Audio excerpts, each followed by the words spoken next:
सलामुअलैकुम, welcome to my channel. I am Salim. Lectures बात करेंगे इस लेक्चर में chemical composition of cell. Previous lecture में इंट्रोडक्शन ऑफ बायोकेमिस्ट्री में डिस्कस किया था, जिसका लिंक डिस्क्रिप्शन में अवेलेबल है, आप वहां से उसे सुन सकते हैं। चैनल को सब्सक्राइब जरूर करिएगा। कोई कंफ्यूजन हो तो आप कमेंट कर सकते हैं। शुरू करते हैं केमिकल कंपोजिशन ऑफ सेल।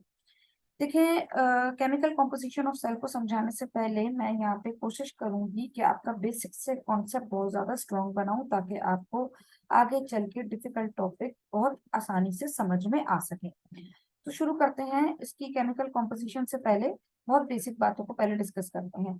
आपके सामने ये डायग्राम शो हो रही है और एक ऑर्गेनिज्म यहाँ दिखाई दे रहा है। ये ऑर्गेनिज्म किस तरीके से बना है? सपोज आप अपनी बात कर लें, आप खुद कंसीडर कर लें कि ये ऑर्गेनिज्म आप खुद हैं, तो हमारी, मेरी, आपकी किस तरीके से डेवलपमेंट हुई है, फॉर्मेशन हुई है, किस तरीके से हम जो अभी इस पोजीशन में हैं एक फुल ऑर्गेनिज्म में, हमारी इब्तिदा कैसे हुई है।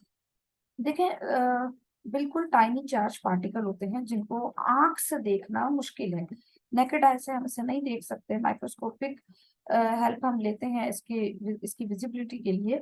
हमने देखा कि कुछ पार्टिकल एग्जिस्ट करते हैं ना, तो इन पार्टिकल्स को जब थोड़ा सा एग्जामिन किया, ऑब्जर्व किया, इनको स्टडी किया, तो पता चला इनमें से कुछ पार्टिकल ऐसे थे जो पॉजिटिव चार्ज कैरी करते हैं और कुछ पार्टिकल्स ऐसे थे जो नेगेटिव चार्ज कैरी करते हैं, जबकि कुछ ऐसे भी थे जिन जो ना पॉजिटिव चार्ज पोजेस कर रहे हैं, कैरी कर रहे हैं, ना ही नेगेटिव और न्यूट्रल थे। ठीक है, तो ऐसे पार्टिकल जिन्होंने पॉजिटिव चार्ज कैरी किया हुआ था, उन तमाम पार्टिकल्स को हमने कह दिया प्रोटॉन, और वो जिन्होंने नेगेटिव चार्ज कैरी किया हुआ था उन्हें हमने कह दिया इलेक्ट्रॉन। ठीक है, वो इलेक्ट्रॉन है। और वो पार्टिकल्स जिनके पास कोई चार्ज नहीं होता है उन्हें हमने न्यूट्रॉन कह दिया। N for neutral, N for neutron, P for proton, P for positive, याद रखने के लिए। तो ये चार्ज पार्टिकल मिलके क्या करते हैं, यानी इलेक्ट्रॉन, प्रोटॉन एंड न्यूट्रॉन, ये तीनों पार्टिकल मिलके बना देते हैं एटम। ठीक है, केमिस्ट्री में आपने इसका कॉन्सेप्ट लिया होगा। एटम किससे मिलके बनता है? एटम चार्ज पार्टिकल से मिलके बनता है। Inside the atom nucleus is present, और inside the nucleus neutron, proton होते हैं, जबकि इसके ऑर्बिट पे इलेक्ट्रॉन होता है। ग्रुप ऑफ पार्टिकल्स, इन तमाम चार्ज पार्टिकल्स ने मिलके क्या किया, एक नहीं दो नहीं बल्कि ग्रुप होता है, तो इन पार्टिकल्स ने मिलके एटम बना दिया। अब ये मैंने एक एटम यहाँ पे ड्रॉ कर दिया। होता क्या है, इस तरह से और भी एटम, यानी बहुत सारे एटम अब मेरे पास मौजूद है, तो मैं उसे ग्रुप बोलूंगी। Group of atom combined together, join together to form molecule, जिसको हम एलिमेंट भी कह सकते हैं। ठीक है, इट्स अप टू यू, आप एलिमेंट बोले, आप मॉलिक्यूल बोले, बात एक ही है। जैसे कुछ एलिमेंट्स आप फेमिलियर होंगे, मैं यहाँ पे नाम ले लेती हूँ। Carbon, hydrogen, nitrogen, oxygen, phosphorus, sulphur, what are these are elements. तो ये एलिमेंट किससे मिलके बने? अभी मैंने बताया कि एलिमेंट एटम से मिलके बने। एटम किससे मिलके बने? एटम मिलके बने हैं चार्ज पार्टिकल से। चार्ज पार्टिकल क्या होते हैं? प्रोटॉन, न्यूट्रॉन, इलेक्ट्रॉन, ये चार्ज पार्टिकल है। तो अब ये एलिमेंट जो है, डिफरेंट एलिमेंट मैंने अभी जैसे नाम लिए इन एलिमेंट्स के, carbon, hydrogen, nitrogen, oxygen, sulphur, phosphorus, ये आपस में कंबाइंड होकर क्या बना देते हैं? ये आपस में कंबाइंड होकर बना देते हैं लार्ज मॉलिक्यूल। तो उन मॉलिक्यूल्स को, लार्ज के लिए हम जो टर्म यूज करते हैं that is macro, macro molecule. और अब हम इन मॉलिक्यूल्स को बायो मॉलिक्यूल्स भी कह सकते हैं। ठीक है, जैसे कार्बोहाइड्रेट बायो मॉलिक्यूल है, प्रोटीन बायो मॉलिक्यूल है। ठीक है, लिपिड्स ये बायोमोलिक्यूल्स हैं। और ये कार्बोहाइड्रेट, प्रोटीन, लिपिड्स, ये सब किससे मिलके बने? अभी बताया ना मैंने कि ये बायोमोलिक्यूल एलिमेंट से मिलके बने हैं। एलिमेंट्स एटम से मिलके बने हैं। इसको रिपीट इसलिए कर रही हूँ ताकि आप लोगों को मेमोराइज हो जाए। लेक्चर सुनते ही आपको इसको ज्यादा रटने की जरूरत ना पड़े। आप इससे सुने, आपका कॉन्सेप्ट क्लियर हो जाए और easy to remember it, easy to memorise. अब ये बायोमोलिक्यूल्स जो मैंने नाम लिए हैं अभी, protein, carbohydrates, nucleic acid, means I am talking about DNA, RNA, ये सब मिलके क्या करते हैं? ऑर्गेनेलीज बनाते हैं।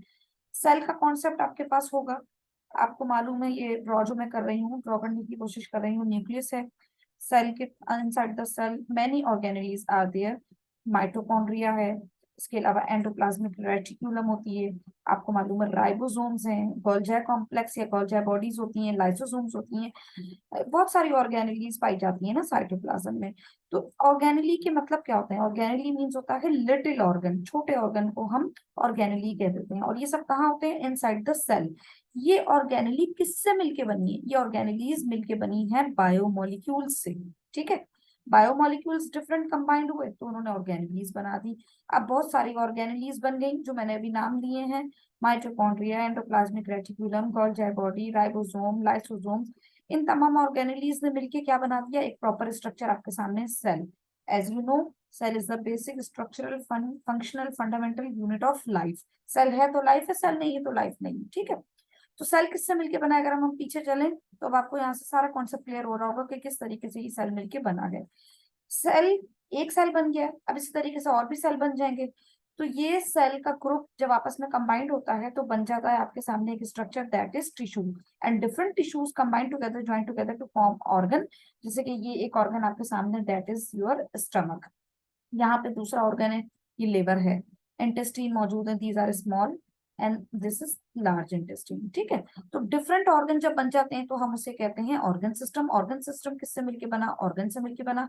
और जैसे ही ऑर्गन सिस्टम डेवलप हो जाता है तो यहाँ पे अब आपके सामने ऑर्गेनिज्म एक मौजूद है, ठीक है। हमारी इब्तिदा कैसे हुई, अब इसका कॉन्सेप्ट आपके जहन में आ गया होगा। मैंने ये सब बेसिक क्यों बताया, अक्सर टीचर इसको इग्नोर कर देते हैं, इसलिए बताया ताकि कोई कमी ना रह जाए आपके कॉन्सेप्ट में। अब यहाँ पे आपको ये वाला जो टॉपिक है, केमिकल कॉम्पोजिशन ऑफ सेल, बहुत आसानी से समझ में आएगा।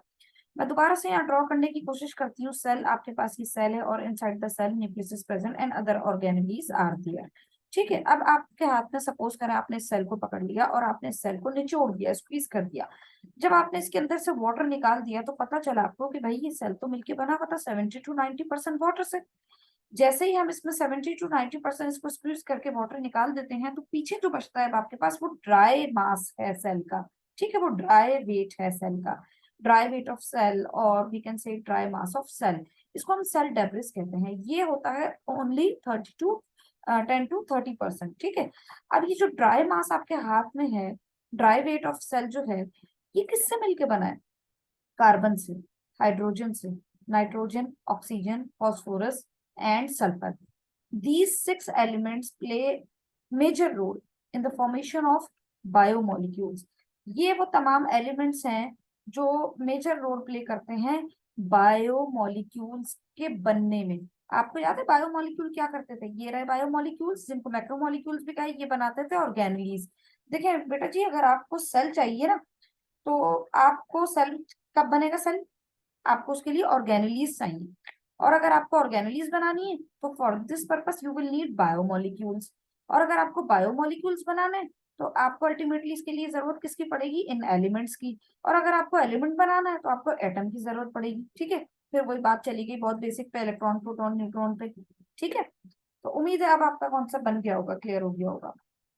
बायोमोलिक्यूल्स के नाम मैंने यहाँ एनलिस्ट कर दिए हैं। इसे पॉलीसेकेराइड भी कह सकते हैं आप, और इसे कार्बोहाइड्रेट कह देते हैं। शॉर्ट फॉर्म में हम इसे लिखते हैं CHO, ठीक है, शॉर्ट फॉर्म में, और शॉर्ट CHO, कार्बोहाइड्रेट कहते हैं इसे। कार्बोहाइड्रेट पहला बायोमोलिक्यूल है, फिर उसके बाद प्रोटीन है। मैं रैंकिंग के अकॉर्डिंग बात नहीं कर रही हूँ, जो जो यहाँ पे इनलिस्टेड है मैं उनकी बात कर रही हूँ। First is carbohydrate, second is protein. पहले जो डिस्कवर हुआ था इन एक्चुअल, वो प्रोटीन हुआ था। न्यूक्लिक एसिड, इसकी 2 टाइप होती हैं, DNA एंड RNA। फिर उसके बाद आपके पास है लिपिड्स। कॉन्जुगेटेड मॉलिक्यूल्स क्या होता है मैं भी बताती हूँ। ये तमाम जो बायोमोलिक्यूल्स हैं, आप इसे लार्ज मॉलिक्यूल भी कह सकते हैं, आप इसे मैक्रोमोलिक्यूल भी कह सकते हैं, आप इसे पॉलीमर्स भी कह सकते हैं। पॉली मीन्स होता है मैनी, मर्स मीन्स होता है यूनिट्स, यानी मैनी यूनिट्स, छोटे छोटे बहुत सारे यूनिट्स थे, उनसे मिल करके ये एक बड़ा मॉलिक्यूल बना है। ये सब क्या है, बायोमोलिक्यूल्स, इनके नाम याद कर लीजिएगा। हर बायोमोलिक्यूल अपने मोनोमर से मिलके बना है, यानी स्मॉल मॉलिक्यूल से मिलके बना है। आपके सामने सपोज कर लें, इसको कमरे में, रूम में एक बड़ी सी दीवार है। वो बड़ी सी दीवार जो है वो एक बायोमोलिक्यूल है। और ये दीवार किससे मिलके बनी है, छोटी छोटी ब्रिक्स थी, उनसे कंबाइंड होकर के ये पूरी दीवार बन गई है, ठीक है। तो ये बड़ा सा स्ट्रक्चर जो आपके सामने है वो किससे मिलके बना है, एक छोटे स्ट्रक्चर ईंट से या ब्रिक्स से, ठीक है, जिसको ब्लॉक भी हम समटाइम कह देते हैं, उससे मिलके बना है। तो इसी तरीके से ये जो एक लार्ज बायोमोलिक्यूल है, कार्बोहाइड्रेट या पॉलीसेकेराइड, ये मिलकर बना है स्मॉल यूनिट मोनोसेकेराइड से। सपोज कर लें ये एक मोनोसेकेराइड है, मोनो कहते हैं वन को, सेकेराइड कहते हैं शुगर को, यानी 1 मॉलिक्यूल ऑफ शुगर। एक शुगर का मॉलिक्यूल ये मैंने बना दिया। सपोज कर लें ये कंबाइंड हो गया है दूसरे शुगर के मॉलिक्यूल के साथ, और दूसरा तीसरे शुगर के मॉलिक्यूल के साथ कंबाइंड हो गया, तो इसी तरीके से एक चेन बन जाएगी बाकायदा। तो एक कॉम्प्लेक्स मॉलिक्यूल बन जाएगा। क्या बन गया, मोनोसेकेराइड से पॉलीसेकेराइड बन गया, ठीक है। ये एक लार्ज मॉलिक्यूल है। Poly means many, saccharide means again sugar, ठीक है। तो monosaccharides are responsible for the synthesis of polysaccharide. इसी तरीके से अमाइनो एसिड जो होते हैं वो बिल्डिंग ब्लॉक्स होते हैं किसके, प्रोटीन के। अगर आपको प्रोटीन चाहिए तो for this purpose you will need amino acid. ये एक अमाइनो एसिड है, ये कंबाइंड हो जाएगा दूसरा अमाइनो एसिड के साथ, दूसरा तीसरे के साथ, एक पॉलीपेप्टाइड चेन बन जाएगी, एंड देन फाइनल आपके पास स्ट्रक्चर प्रोटीन का आ जाएगा। ठीक है, प्रोटीन किससे मिलकर बनी, अमाइनो एसिड से। तो अगर आपसे एमसीक्यूज में क्वेश्चन पूछ लिया जाए प्रोटीन का मोनोमर कौन है, तो आपने कह देना है अमाइनो एसिड। पॉलीसेक्राइड का मोनोमर कौन है, आपने कह देना है मोनोसेक्राइड। इनके नाम मिलते जुलते हैं, पॉलीसेक्राइड मोनोसेक्राइड, आपको याद रहेगा। न्यूक्लियोटाइड, इसी तरीके से न्यूक्लियोटाइड आपस में डिफरेंट कंबाइंड होते हैं और कंबाइंड होकर वो न्यूक्लिक एसिड बना देते हैं, मतलब आपका डीएनए और आरएनए। कोई सवाल करे डीएनए आरएनए किससे मिलकर बने, आप कह देंगे न्यूक्लिक एसिड, न्यूक्लियोटाइड से मिलकर बने हैं। ठीक है, फैट्स एंड ग्लिसरॉल, ये दो मॉलिक्यूल कंबाइंड होते हैं और ये कंबाइंड होकर लिपिड्स बना देते हैं। ठीक है, डिफरेंट मॉलिक्यूल होंगे फैट्स और ग्लिसरॉल, यहाँ पे एक, ये सिर्फ ये दो नहीं बल्कि मल्टीपल होंगे मॉलिक्यूल, ये आपस में कंबाइंड होके एक प्रॉपर आपके सामने लार्ज मॉलिक्यूल लिपिड का बना के दे देंगे। ये सब बायोमॉलिक्यूल्स है। मैंने कहा था मैं कॉन्जुगेटेड मॉलिक्यूल के बारे में बताऊंगी। देखें ये जो चार बायोमॉलिक्यूल है ना, ये चारों की जब, इन चारों में से कोई भी दो जब आपस में एक दूसरे के साथ कंबाइंड हो जाए तो जो अब एक न्यू मॉलिक्यूल बनेगा उसको हम कहेंगे कॉन्जुगेटेड मॉलिक्यूल। मतलब ये कि सपोज करें ये लिपिड जो है अगर प्रोटीन के साथ कंबाइंड हो गया, ठीक है, तो हम अब जो न्यू मॉलिक्यूल इन दोनों के कॉम्बिनेशन से बनेगा उसको हम कहेंगे लाइपोप्रोटीन। लाइपो लिपिड को बता रहा होगा, प्रोटीन प्रोटीन को ही रिप्रेजेंट कर रहा है। ठीक है, यही लिपिड कार्बोहाइड्रेट फैमिली के साथ भी ग्लूकोज के साथ अगर कंबाइंड हो गया तो ग्लाइकोलिपिड कहलाएगा।